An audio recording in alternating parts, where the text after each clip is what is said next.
जय श्रीराम. रहस्य श्री रामरक्षा स्तोत्राचे याच्या 7व्या भागात आपले स्वागत. 6व्या भागामध्ये आपण बघितलेच होते की मानवी शरीरामध्ये असलेले किंवा कल्पिल्या गेलेले 6 चक्र, त्यांच्या देवता, त्यांचे बीजाक्षर, त्यांचे स्थान, त्यांची नावं हे सर्व बघितलं आणि रामनामाने या सर्व चक्रांना कशा प्रकारे गती प्राप्त होते आणि साधकाला त्याचे काय लाभ होतात हे पण बघितलं. या 7व्या भागामध्ये आपण मणिपूर चक्राविषयी विस्तृत माहिती बघणार आहोत. श्रीरामाला वंदन करून मी ह्या भागाची सुरुवात करतो. आपल्याला माहितीच आहे की ही जी षटचक्रे आहेत, ही सर्व षटचक्रे म्हणजे 6च्या 6 चक्रे त्यांच्या बीजाक्षराच्या जपाने किंवा बीजाक्षर असलेल्या मंत्राच्या जपाने किंवा ते बीजाक्षर असलेल्या स्तोत्राच्या पठणाने किंवा त्या चक्रांच्या देवतेच्या उपासनेने त्यांना ऊर्जा प्राप्त होते. ते उद्दीपित होतात आणि त्यांना गतिमानता येते. हे सर्व आपण बघितलंच होतं. या सर्व बघण्यामध्ये योग वशिष्ठाच्या 3ऱ्या खंडामध्ये जे दिलेलं आहे त्यात एक गोष्ट अधोरेखित केलेली आहे. ती म्हणजे समजा एखाद्या चक्राला गती प्राप्त झाली किंवा ऊर्जा प्राप्त झाली तर ते चक्र आपल्या शेजारच्या चक्रांना पण ऊर्जेचा काही भाग प्रक्षेपित करतात, वितरित करतात. त्यामुळे उदाहरण द्यायचं झालं तर ज्यावेळेस स्वाधिष्ठान चक्र जे आपल्या लैंगिक अवयवांवरती असतं याला ऊर्जा प्राप्त झाली तर ते स्वाधिष्ठान चक्र मूलाधार चक्राला जे त्याच्या खाली असतं ते आणि त्याच्यावरती असलेल्या मणिपूर चक्राला ऊर्जा प्रक्षेपित करतं. म्हणजे अशा प्रकारे पण ऊर्जा प्रक्षेपित होत असते आणि चक्र उद्दीपित होत असतात. आपल्याला माहितीच आहे की रामनामामध्ये 3 कार आहेत: रकार, आकार आणि मकार. रकाराचं बीज र आहे, त्याचं अग्निबीज आहे. तसंच आकाराची देवता विष्णू आहे.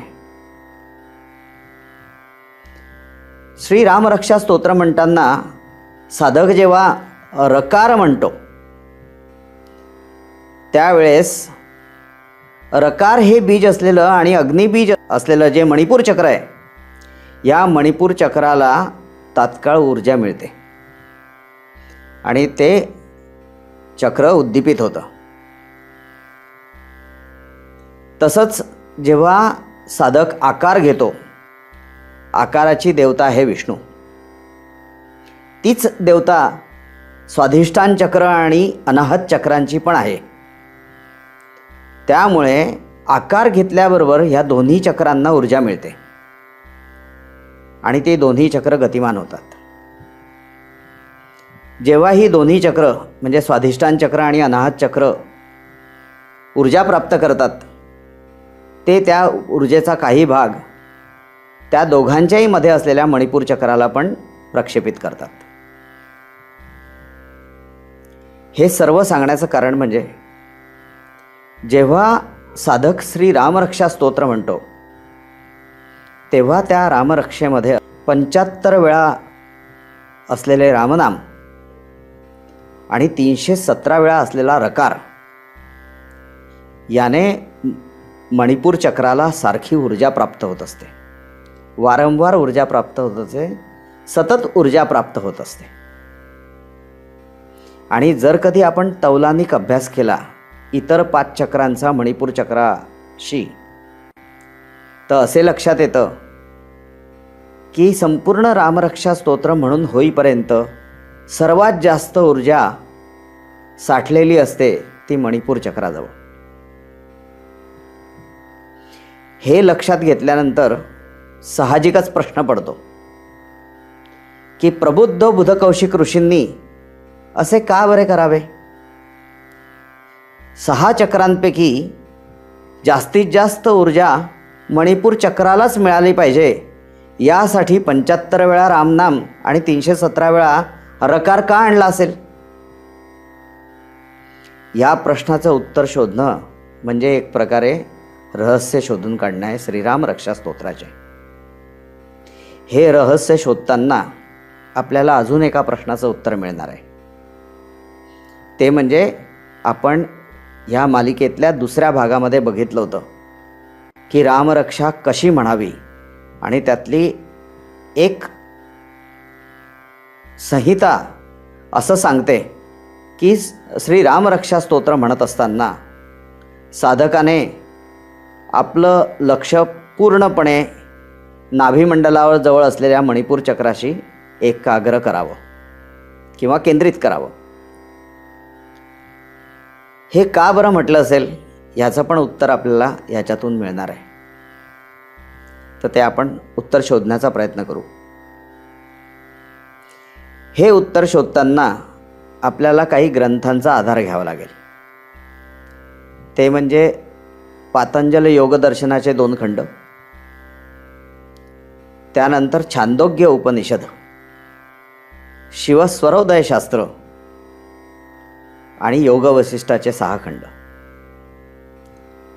हे सर्व हठयोगामध्ये येतं आणि आपण हठयोगाच्या साह्यानेच हे रहस्य शोधून काढणार आहोत.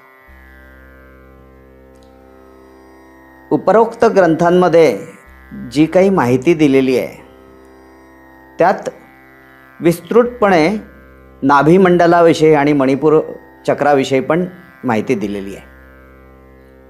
त्याच माहितीचा वापर आपण हे रहस्य शोधण्यासाठी करतो आहोत. त्या ग्रंथांमध्ये असं म्हटलं आहे की मणिपूर चक्र हे नाभिमंडलात स्थित असतं. नाभीला नाभिमंडल म्हणण्याचं कारणच असं आहे की त्या नाभिमंडलातून 72,000 नाड्या उगम पावतात आणि त्यातल्या 3 सोडल्या तर 72,000 नाड्या उगम पावतात. आणि ह्या 72,000 नाड्या आपल्या शरीराच्या स्थूल आणि सूक्ष्म अवयवांवरती कार्यरत असतात, त्यांचं नियंत्रण पण ठेवतात. स्थूल अवयवांमध्ये किंवा इंद्रियांवरती आपल्याला जे इंद्रिय माहिती आहे ते येतात आणि सूक्ष्म इंद्रियांमध्ये किंवा अवयवांमध्ये विचार, विकार, इतर प्रवृत्ती येतात. या सर्वांवरती नियंत्रण हे या नाड्यांचं असतं ज्या नाभिमंडलातून उगम पावतात. ज्यावेळेस आपण श्री रामरक्षा स्तोत्र म्हणतो त्यावेळेस त्यात असलेल्या रकाराने आणि रामनामाने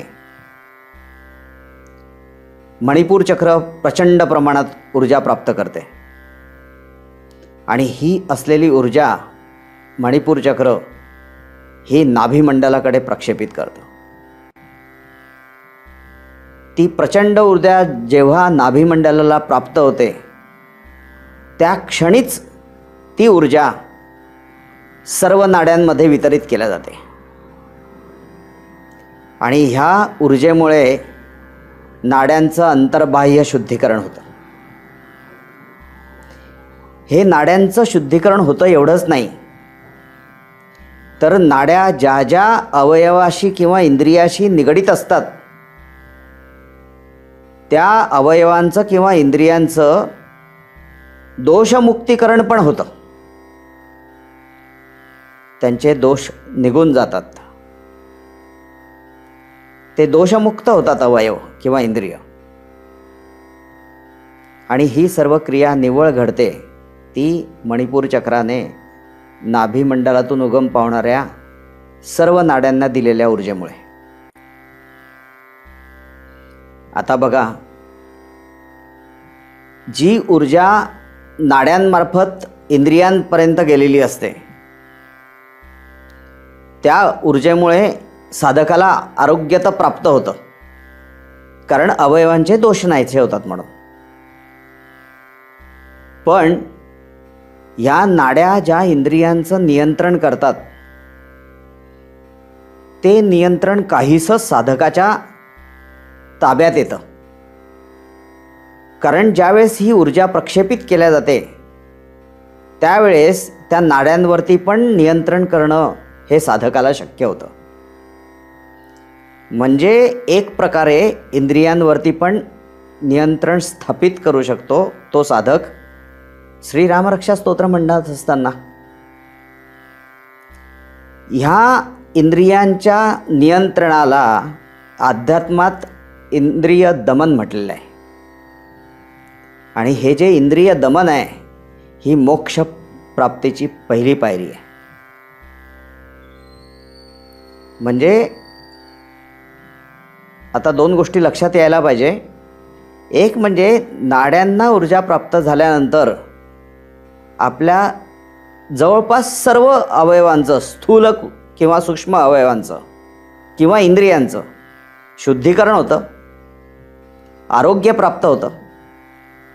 आणि त्याचबरोबर आपल्याला इंद्रियांचं नियंत्रण करणं पण शक्य होतं.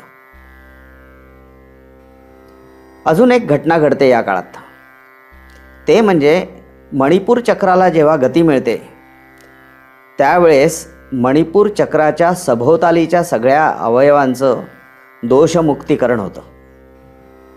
म्हणजे जे मणिपूर चक्र नाभिस्थानाच्या जवळ आहे, तिथे असलेली पचन संस्था, चयापचय संस्था किंवा इतर लिव्हर आहे त्या ठिकाणी, तिथे पॅनक्रियाज आहे जिथून इन्शुलिन सिक्रेशन होतं, या सर्वांचं शुद्धीकरण होतं, त्यांचं दोषमुक्तीकरण होतं. म्हणजेच साधकाला आरोग्य प्राप्त होतं. हे आरोग्य प्राप्त तर होतंच, पण त्याचबरोबर आपण 6व्या भागामध्ये हे बघितलं आहे की श्रीरामरक्षा स्तोत्र म्हणत असताना जेव्हा साधक 75 वेळा राम नाम घेतो, त्यावेळेस सर्व चक्रांना पण गती प्राप्त होते. 6च्या 6 चक्रांना गती प्राप्त होते. आणि ती गती प्राप्त झाल्यानंतर ते आपली ऊर्जा सहस्त्र चक्राकडे प्रक्षेपित करतात आणि सहस्त्र चक्र पण गतिमान होतं. ते जेव्हा गतिमान होतं, त्यावेळेस आपण 6व्या भागामध्ये म्हटलं होतं की साधकाला एक वेगळी आध्यात्मिक अनुभूती होते. ती अनुभूती म्हणजे साधकाला आत्मानंदाचा भास होतो, किंवा आपण म्हणू शकतो की साधकाला आत्मानंदाचा अल्पानुभव येतो. आणि साधक त्या आनंदामध्ये रत होतो. हे जे काही घडत असतं, हे आत्मानंद म्हणा किंवा इंद्रिय दमन म्हणा, या सर्व मोक्षाप्रती जाण्याच्या पायऱ्या आहेत. आणि हे सगळं घडतं श्रीरामरक्षा स्तोत्र पठणाने. जेव्हा सहस्त्र चक्र हे उद्दीपित होतं, त्यावेळेस साधकाच्या जीवनामध्ये पण बदल होतात. कारण आपण बघितलं आहे की सहस्त्र चक्राच्या गतीने साधकाच्या लौकिक आणि पारलौकिक जीवनामध्ये बदल घडून येतात, स्थित्यंतरं होतात. आणि त्याच्यामुळे साधकाला समाधान प्राप्त होते, सुखसमृद्धी प्राप्त होते. सुखसमृद्धीबरोबरच त्याचा जीवनाकडे बघण्याचा दृष्टिकोन बदललेला असतो. तो संपूर्ण समाधानी जीवन जगत असतो. त्याला त्या समाधानी जीवनामध्ये विलासी जीवनाचा भास होत असतो. आणि हे सगळं काही घडतं श्रीरामरक्षा स्तोत्राच्या पठणाने. बघा, जेव्हा नाड्यांमधून ऊर्जा गेल्यानंतर अवयवांचं दोषमुक्तीकरण होतं, त्यावेळेस साधकास आरोग्य प्राप्त होतं. हे आरोग्य म्हणजे काय, तर साधकाचं व्याधी विरहित शरीर असं त्याला प्राप्त होतं. त्याला आत्मानंद मिळतो. आत्मानंदामुळे त्याला एक प्रकारचं समाधान असतं, विलासी जीवन असतं. त्याला सर्व याच्यात सुखाचा अनुभव येत असतो. तो सुख, समृद्धी, संपदा या गोष्टींचा भास अनुभवत असतो. हे सर्व श्री रामरक्षा स्तोत्र म्हटल्याने होतं. ज्यावेळेस ह्या नाड्यांमधून ऊर्जा जाते आणि त्या ऊर्जेमुळे जे काही आपल्या वेगवेगळ्या इंद्रियांवरती साधकाचं नियंत्रण निर्माण होतं, हे नियंत्रण म्हणजे इंद्रिय दमन होत असतानाच साधकाला आपले विचार आणि विकार हे नियंत्रणात आणता येतात. विचारांमध्ये बदल तर घडतोच, पण विकारांमध्ये असलेल्या षड्रूपू म्हणजे काम, क्रोध, मोह, लोभ, मद, मत्सर हे जे 6 शत्रू आहेत, यांच्यावरती पण काही प्रमाणात नियंत्रण आणता येतं. आणि ह्या सर्व गोष्टी अध्यात्माच्या दृष्टीने योगाच्याच आहेत किंवा मोक्षप्राप्तीकडे घेऊन जाणाऱ्या आहेत. हे सर्व जर कधी घडत असेल तर मग श्री रामरक्षामध्ये प्रबुद्ध बुधकौशिक ऋषींनी जे म्हटलंय की पापग्नी सर्व कामदाम किंवा नरो न लिपित्ते पापैर, हे नक्कीच खरं असेल. कारण साधकाला इंद्रिय दमन करता येत असेल, विचार आणि विकारांवरती जय प्राप्त करता येत असेल, तर त्याची साहजिकच विचारांची बैठक बदलेल, त्याचं पापनाशन होईल. आणि पापनाशन होणार असेल तर मग नरो न लिपित्ते पापैर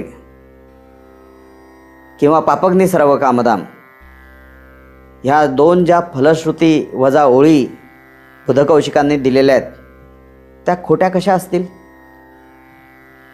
त्या असूच शकत नाहीत. त्यानंतर सहस्त्र चक्र जेव्हा उद्दीपित होतं तेव्हा समाधान, सुखोपभोग हा आपण 6व्या भागामध्ये शब्द वापरलेला आहे. सुखसंपदा प्राप्त होते. मग श्री रामरक्षेतल्या आपदाम पहर्तारम दातारम सर्व संपदाम किंवा अर्जनम सुखसंपदाम ही उक्ती, ह्या दोन्ही उक्त्या सार्थ ठरतात. ज्यावेळेस सहस्त्रचक्रामुळे मोक्षाप्रती वाटचाल करतो साधक, त्यावेळेस नरो न लिपित्ते पापैर भर्जनम भव बीजानाम असो किंवा न ते संसारिणो नरा असो किंवा भुक्ती मुक्ती च विंदती, या फलश्रुती वजा ओळी श्री बुधकौशिक ऋषींनी दिलेली आहे रामरक्षेमध्ये. ह्या ओळींच्या अर्थामध्ये जो मोक्षाचा अर्थ अभिप्रेत आहे तो खोटा कसा असेल? त्यामुळे हे पण सिद्ध होतं की मोक्षप्राप्तीकडे वाटचाल रामरक्षेमुळे साधकाला होऊ शकते, हे खरं ठरतं. जेव्हा रामनामाने म्हणा, मणिपूर चक्रामुळे म्हणा, सहस्त्रचक्रामुळे म्हणा, ज्यावेळेस पापनाशन होतं आहे साधकाचं, त्यामुळे आपोआपच त्याचा पुण्यसंचय वाढत चालतो.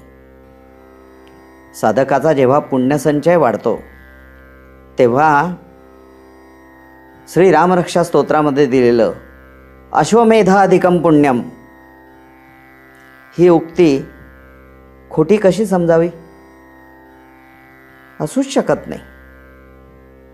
कारण ही जी चक्र उद्दीपित होतात, नाड्या उद्दीपित होतात, त्याने जे साधकाला परिणाम उपभोगायला मिळत असतात, त्याचाच परिणाम जो होणार असतो तो परिणाम आधीच श्री बुधकौशिक ऋषींनी लक्षात घेऊन या फलश्रुती वजा ओळी श्री रामरक्षा स्तोत्रामध्ये दिलेले आहे. आणि म्हणून हे सर्व साधकाला प्राप्त व्हावं, निवळ श्रीरामरक्षा स्तोत्र म्हणून हे प्राप्त व्हावं, म्हणून प्रबुद्ध बुधकौशिक ऋषींनी 75 वेळा रामनाम आणि 317 वेळा रकार आणून हे सर्व फळं साधकाला प्राप्त होतील याची तजवीज करून ठेवलेली आहे.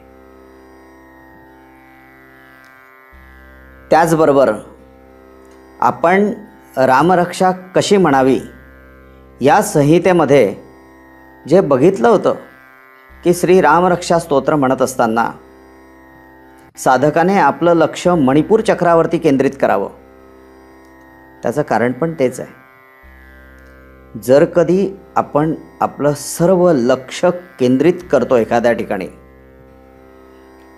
त्यावेळेस आपल्या शरीरातल्या रंध्रारंध्रांना सूचना जातात की जी काही ऊर्जा आपण प्राप्त करतोय ती त्या लक्ष केंद्रित केलेल्या ठिकाणीच प्रक्षेपित करावी. आणि हेच कारण आहे की मणिपूर चक्राला जास्तीत जास्त ऊर्जा मिळावी, ते उद्दीपित व्हावं आणि वर दिलेल्या सगळ्या ओळी त्या साधकाच्या बाबतीत सार्थ व्हाव्यात. काय विचार केला आहे बुधकौशिक ऋषींनी. आणि म्हणून त्यांना नुसतं बुधकौशिक ऋषी म्हणण्यापेक्षा मी प्रबुद्ध बुधकौशिक ऋषी असा त्यांचा वारंवार उल्लेख करतो. हे तर फक्त श्री रामरक्षा स्तोत्राविषयी झालं आहे, जो आपण विषय घेतलेला आहे रहस्य शोधून काढणं. पण आपल्या सनातन धर्मामध्ये जी विविध स्तोत्र पूर्वासुरींनी निर्माण करून ठेवलेली आहे, बहुसंख्य स्तोत्रांना फलश्रुती दिलेली आहे. त्याच्या शेवटच्या भागात ही फलश्रुती त्या स्तोत्रकर्त्याने जी दिली आहे, ती फलश्रुती देताना त्या स्तोत्रामध्ये असलेल्या बीजाक्षरांचा, बीजमंत्रांचा साधकाच्या जीवनावरती काय परिणाम होणार आहे हे लक्षात घेऊन ती फलश्रुती दिलेली आहे. उगाच काही म्हणावं म्हणून दिलेली आहे असं कोणी कृपया समजू नका. कारण आपण बघितलंच की प्रत्येक ओळ श्री रामरक्षा स्तोत्रातली ही तर महत्त्वाची आहेच, पण त्यातली फलश्रुती पण ही कशी सिद्ध होते हे पण आपण बघितलं आहे. ते सिद्ध होणं पाहणं म्हणजे पण रहस्य शोधून काढणंच आहे की. तर आपण आज बघितलं की मणिपूर चक्राचा विचार प्रबुद्ध बुधकौशिक ऋषींनी का केला असेल ते. या पुढील भागात मी अजून काही रहस्य घेऊन येतोय. तोपर्यंत जय श्रीराम. या भागाविषयी कोणाला शंका असेल तर त्यांनी कमेंट बॉक्समध्ये विचारावी. यथावकाश उत्तर देईन. नमस्कार.